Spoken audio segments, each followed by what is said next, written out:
So I invite you to receive this Dharma talk in that context as we explore mindfulness within the context of insight meditation. So mindfulness is about paying attention to what is happening in the mind and body, moment by moment, without judging it, comparing, or really without interfering with it. So it's about just allowing what's arising to arise. In other words, we're letting nature arise because we're simply part of nature, just allowing nature to unfold. So insight meditation is, while we're allowing that to happen, certain aha moments arise, certain insights, you might say, certain awakenings arise as we do this, which are, I guess you could say, piercing or penetrating or uncovering the inner workings of the mind, body, and reality itself. So mindfulness plays a key role in this.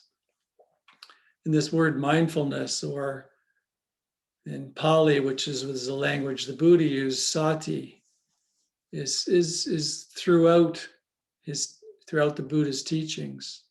That's really where it comes from, the notion of mindfulness, which is so popular today in so many fields. In fact, I'm not sure there's a field that's untouched by the practice of mindfulness. So in order to uncover reality and see it for what it truly is, we need to be present for it. We need to be conscious moment by moment for what's really present.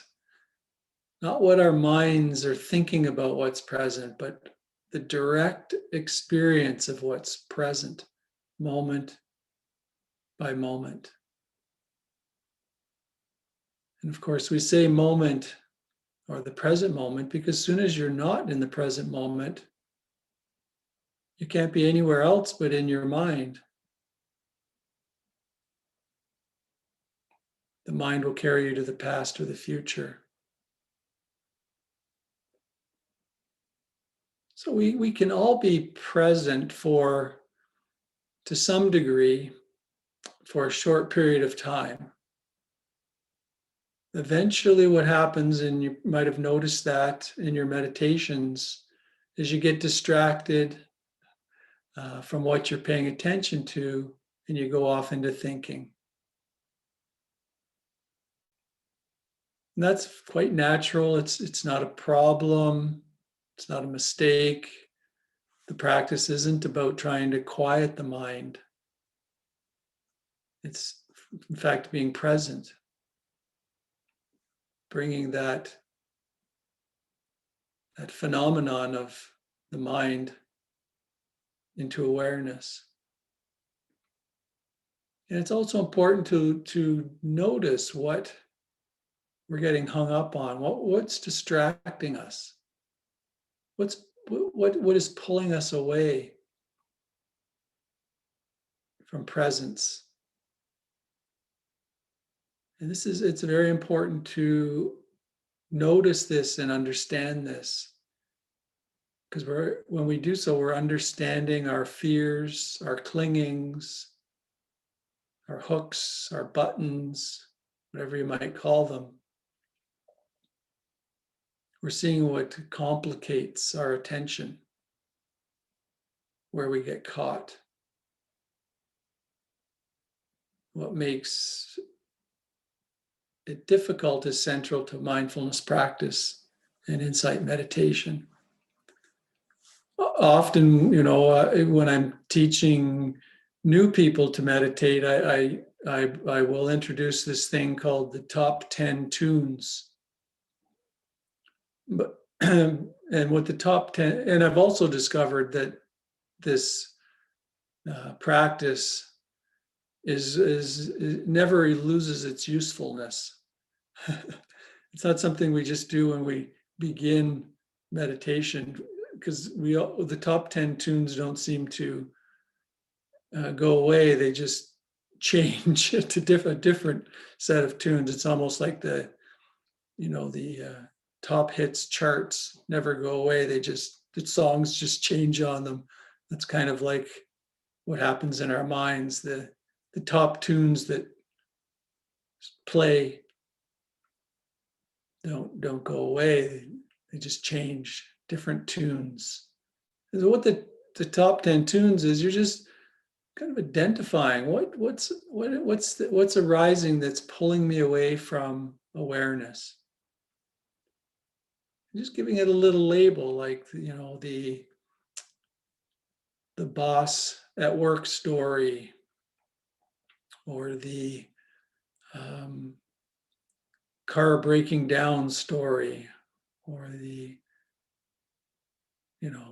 COVID story, or whatever it might be. Just giving it a little light label. Doesn't really matter what the label is, because you know what the story is. And then just going back to awareness, back to the breath, or whatever we're practicing with in that moment. So this allows you to identify what your buttons or hooks, or what you're clinging to. And what I've found in my practice is when I give it that little label and I just see it, it loses its juice, it loses its power. You're just seeing it. It's kind of like when the Buddha was sitting under the Bodhi tree just before enlightenment, and all these things came up. First, it started with all these desires were tempting him, and he would just say, "I see you." That's it. I see you. They're called Mara in the suttas. You just say, "I see you, Mara." And then fears came up. Just, "I see you, Mara." That's it. That's the practice. It's simply the seeing. And the seeing is the doing, and then this meditation practice. So we're seeing where we get caught. And that place where we get caught is the place where we're going to feel stress and uneasiness. So some people, when they meditate, I find particularly when we're perhaps beginning in the process, we sometimes think that these disruptions are the problem, that we need to squash them or repress them in some way.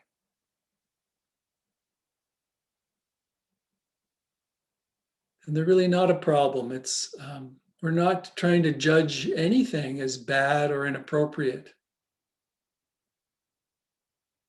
Just seeing what arises, holding it in awareness. And I've met people that have been meditating for years or even decades that haven't learned this one yet. They haven't learned that there's nothing that doesn't need to happen. There's nothing that you should say, this shouldn't happen.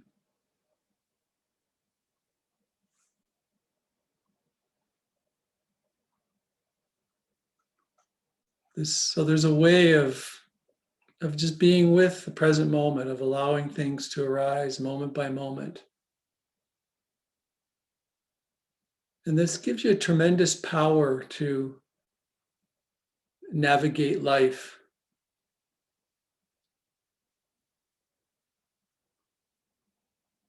So I want to talk just a bit about three commitments and some attitudes that are helpful to bring to this practice. The three, I call them three commitments, just kind of three intentions, I guess you could call them, that we can bring to our meditation. Whether it's sitting meditation, walking meditation, lying down meditation, standing meditation, movement-based yoga meditation. Well, of course, the movement one doesn't apply. The first one applies only to sitting or lying down, and that is stillness. So when we're in our sitting posture or our lying down posture or standing posture, we can bring the intention to remain bodily still.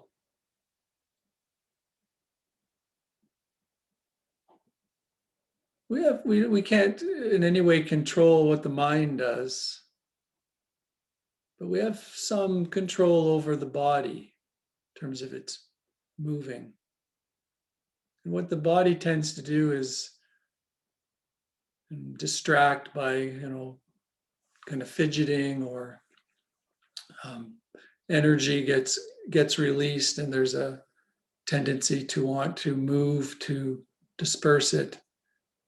So one of the intentions is to be still in our movements during our sitting practice. It's not being rigid in any way. It's simply,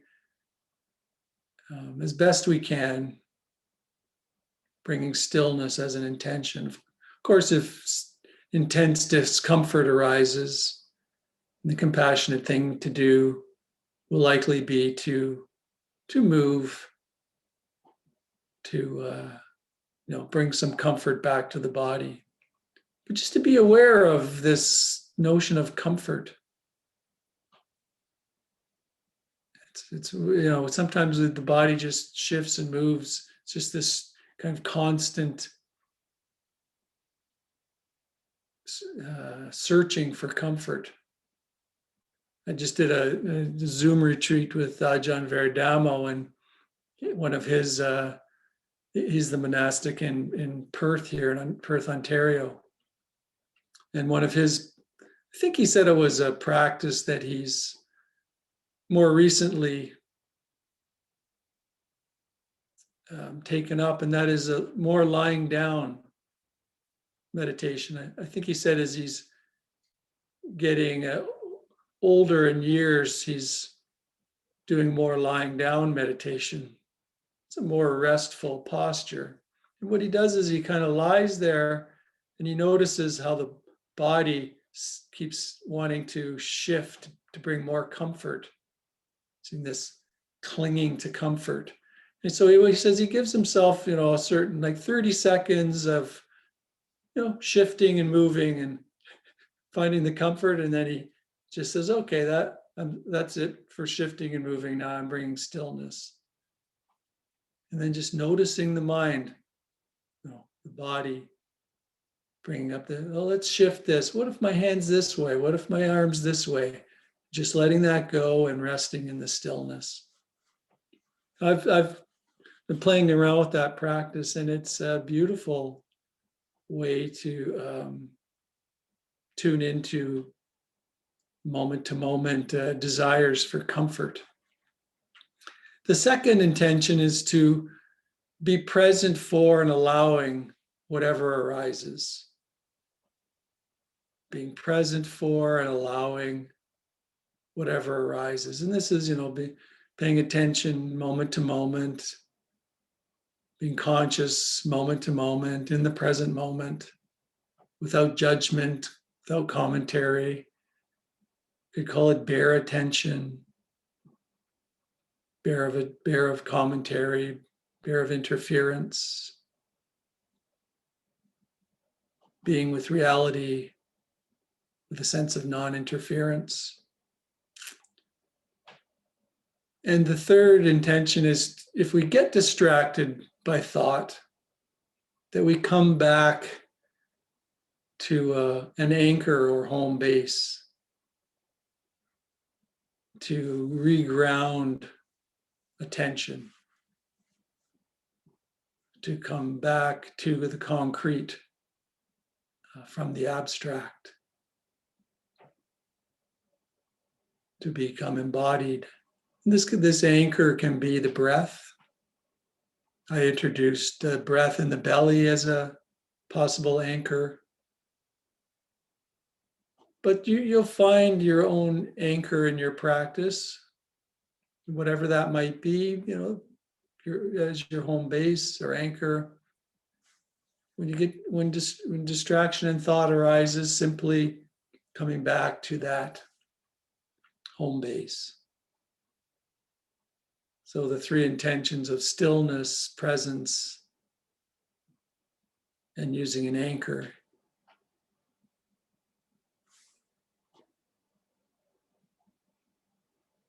I found those to be helpful in my practice. Some attitudes that are helpful to bring to the practice. And, I'm bringing these up. When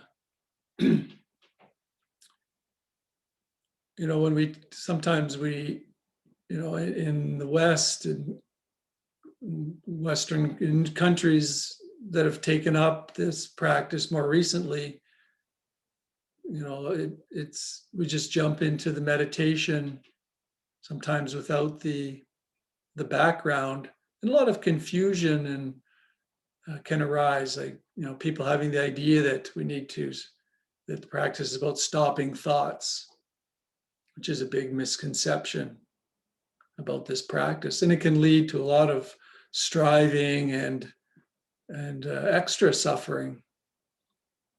So I'm going to just bring up a few of the attitudes of mind that I've found helpful. One is beginner's mind. This was coined by the Zen master Suzuki Roshi, one of the early teachers of Zen in the West, in San Francisco. Coined the phrase beginner's mind. Sometimes it's called don't know mind. And it doesn't mean we stop knowing anything. What it means is we simply bring a freshness or openness to the way that we receive the present moment. So it could mean a letting go of expectations about the day, about what's going to happen. It could mean letting go of setting any standard for what a meditation should be like. Sometimes we have a sitting that's very calm, and then the next time we sit, we think, I want to reach that same calmness because it felt so good. Of course, with that mindset, it doesn't happen. With beginner's mind or not knowing mind, the possibilities are limitless. We really open a space for possibilities to emerge. We're not entrapped in our limited perspectives. Suzuki Roshi said, in the beginner's mind, there are many possibilities. In the expert's mind, there are few. So seeing if you can bring that freshness and openness, non-expectation to the practice. Another is non-judging. John Kabat-Zinn, who's, you could say, one of the pioneers in bringing mindfulness to mainstream society through a mindfulness-based stress reduction, has that right in his definition of mindfulness. Paying attention to the present moment on purpose, non-judgmentally. So this gives a rise to clearly seeing, because judging becomes a veil or a filter, you could say, to the present moment. It colors everything we experience. And it imprisons us in our own kind of narrow reality tunnel. Because it veils the limitless possibilities and narrows and constricts what we can possibly see. Mostly when we judge everything we encounter as like or dislike or neutral. Right? Have you ever noticed that? That's the kind of judging that goes on. I like this, I want more of it. I don't like this, I want to push it away. That tends to be the kind of judging that we engage in.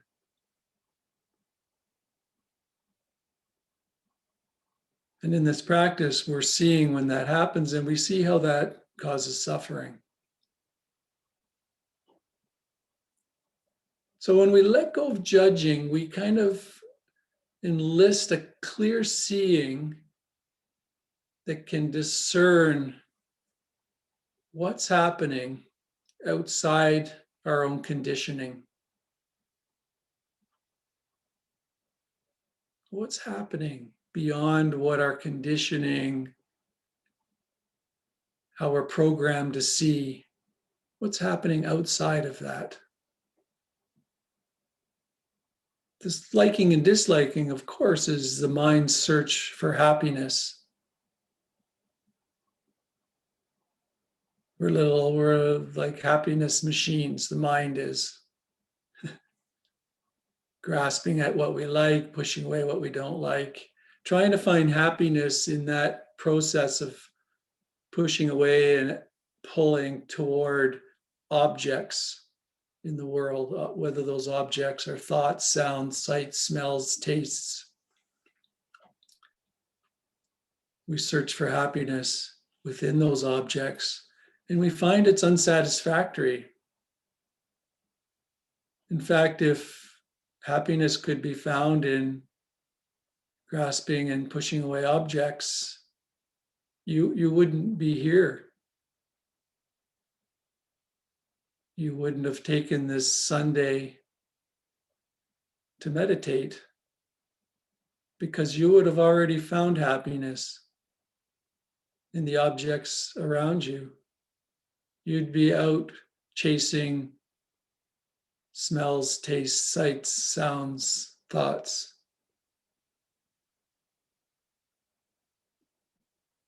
So the very fact that you're here is a recognition that that's unsatisfactory as a path to happiness.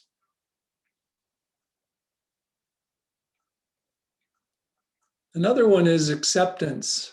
It's kind of similar to non-judging, accepting what's arising moment by moment. But I want to say something about it, because it can sometimes be misunderstood. So acceptance is not it's not passive.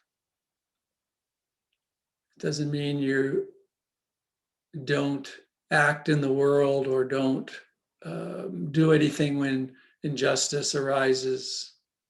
When injustice happens in the world, you don't become a doormat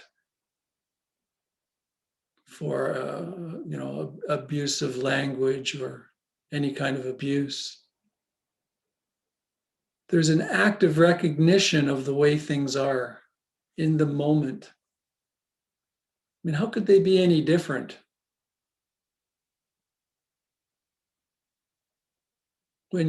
Sometimes I like to say that you're not accepting what's happening. You're accepting what's already happened. Because as soon as you're aware of it, it's already happened. So not accepting it is simply resistance to what's already occurred. You're resisting a natural unfolding that's already occurred. And the resisting this is a major cause of emotional suffering, because we're really fighting with reality itself.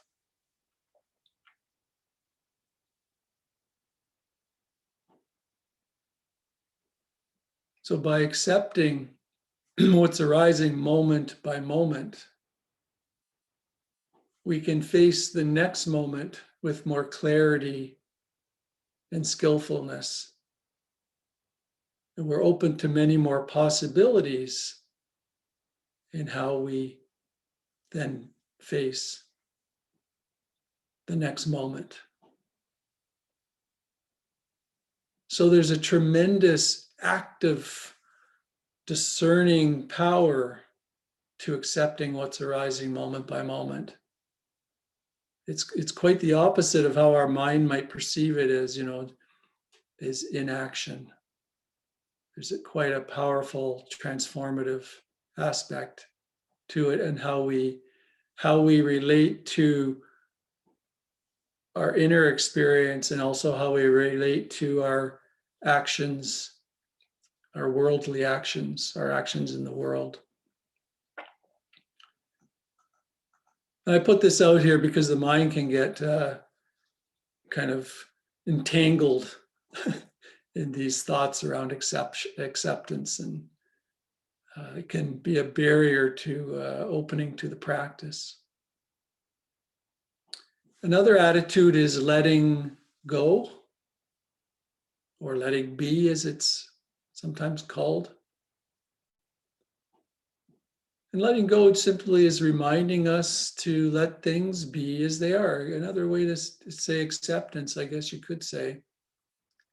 Not being caught in our desires for things to be different.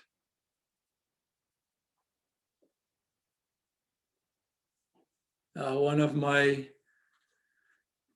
go-to quotes in the Thursday night meditation group, people that are here have heard this dozens of times, but it's one of my go-to quotes from Ajahn Chah, the Thai forest master.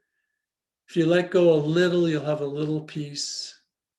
If you let go a lot, you'll have a lot of peace. If you let go completely, you'll have complete peace. And your struggle with the world ends.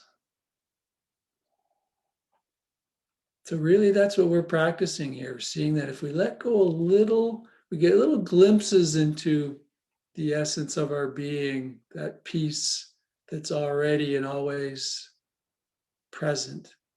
If we let go a lot, we can kind of rest in that already and always present still awareness. And if we let go completely, that becomes the place from which intentions arise, and from which we engage with the world with love and discerning wisdom. And trust is another useful attitude. And trust is a recognition that we're not in control of everything that happens in our life, and that many things that are vital to our survival are going on and constantly happening, and that we can trust that.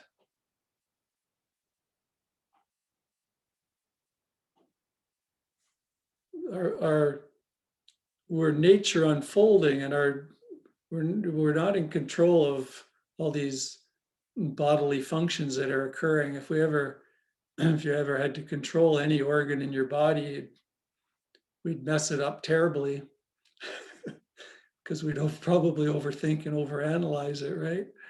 So the body is just naturally functioning and surviving, where there's a certain trust in that. We trust ourselves by listening to the subtle signals that our body and intuition are sending us in every moment. There's a trust in what's arising moment by moment. I find the word trust underscores my sense of acceptance of what's arising in the present moment.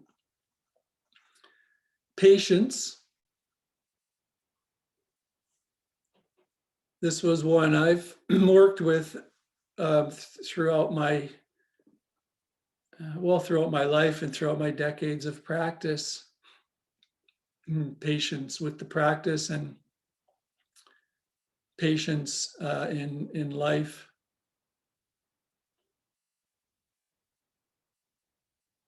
Not wanting something to happen, not grasping at something to happen, wanting results, enjoying the small moments, being able to enjoy lining up at the grocery store 6 feet apart and these long lines, and being able to just enjoy and being present for that part of life. Being patient and for life as it unfolds in just the small moments, rather than trying to rush through life to get to the next moment.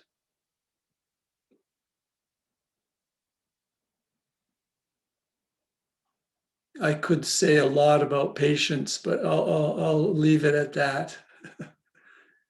I have many stories and learnings about that aspect of the practice. And non-striving, I'll end with non-striving.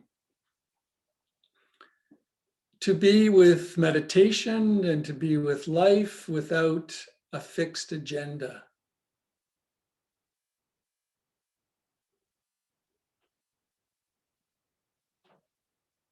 The mind will may become entangled with that notion because the mind likes to have an agenda.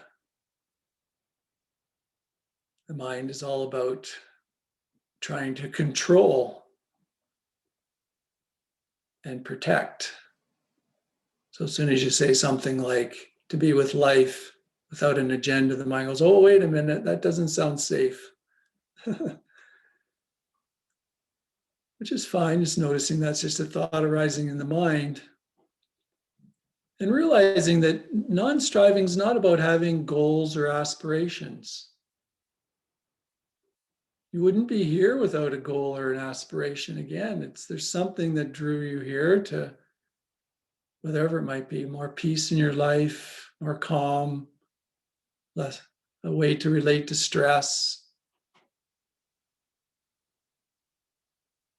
So it's not about being aimless. It's the ability to let go of any struggle with the present moment. Letting go of struggle with the present moment, to struggling with life as it's unfolding. Allowing life to naturally unfold in the present moment, moment by moment. Letting go of struggle.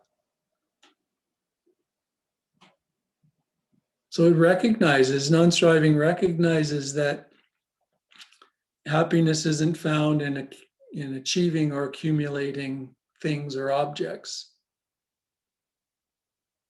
but rather it's living from the still awareness that is our very being.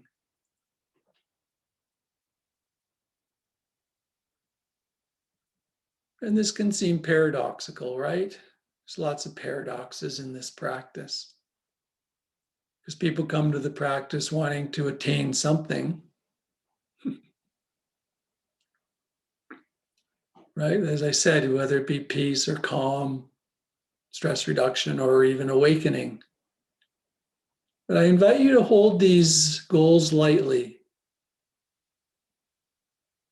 Hold them lightly. It's fine to have these aspirations. In fact, it's important for us to know what's deeply important to us, what we value most. But notice when the mind's always comparing and judging to some standard.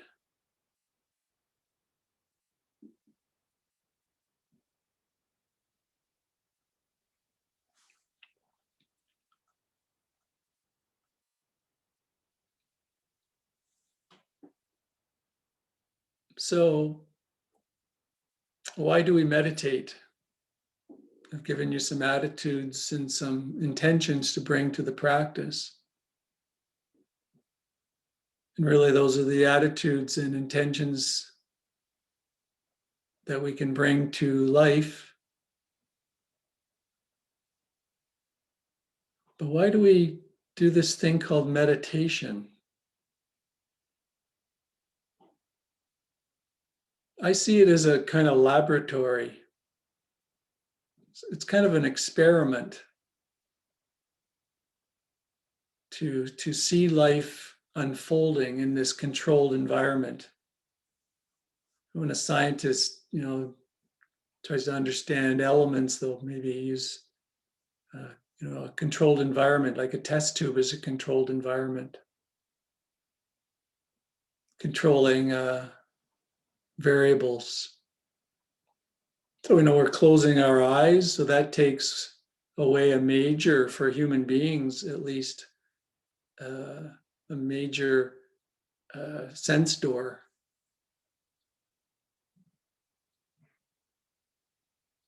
I guess if a dog was going to meditate, you'd have to somehow cut off the sense of smell, because that's their major, most important sense door. So that's part of it. We're movement in the cases of sitting and lying down meditation is let go of. So these are controlled conditions.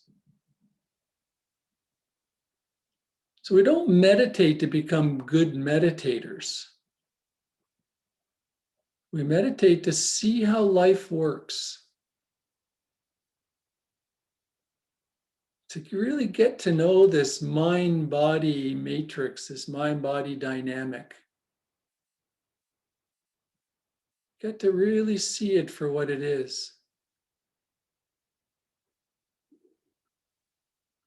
We can see things like how we cause suffering for ourselves by grasping at objects and pushing away other objects.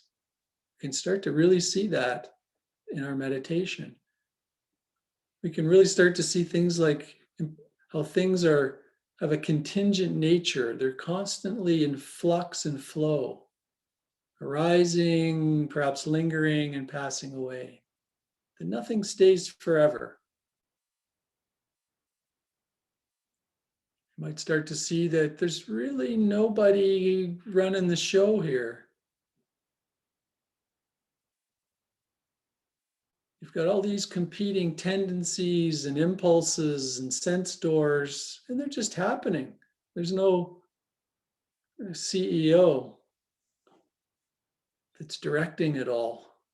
There's no independent self that's, at the with the levers.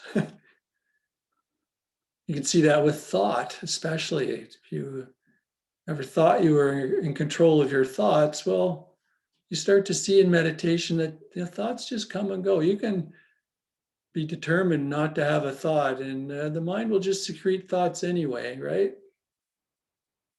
And you might even notice the more you try to not have thoughts, the more thoughts that you actually have. And there's your resist, whatever you resist persists, seeing, understanding. So these are some of the things you see in this controlled laboratory of meditation, seeing how life works. And we see how life works so we can navigate the world with less suffering.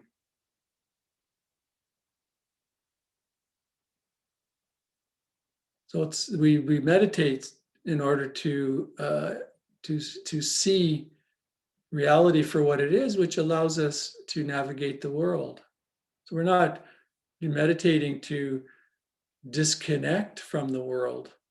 Well, that may seem like that because we're going in a quiet place and closing our eyes and just watching what arises. It can seem like we're disconnecting, but we're doing that laboratory kind of experiment so that we can engage with the world with less suffering, more love, more compassion, and seeing our true nature, the always and already present love, compassion, and discerning wisdom that's present, that's in our inherent nature. We might see how we're totally connected with everything. So we're seeing how the whole unfolds.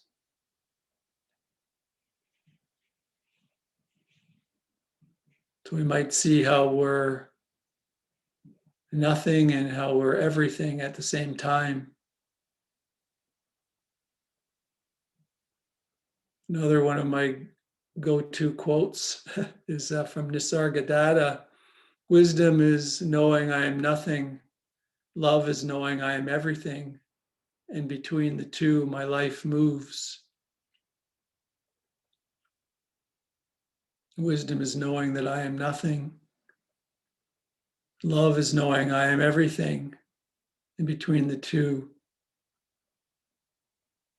my life moves.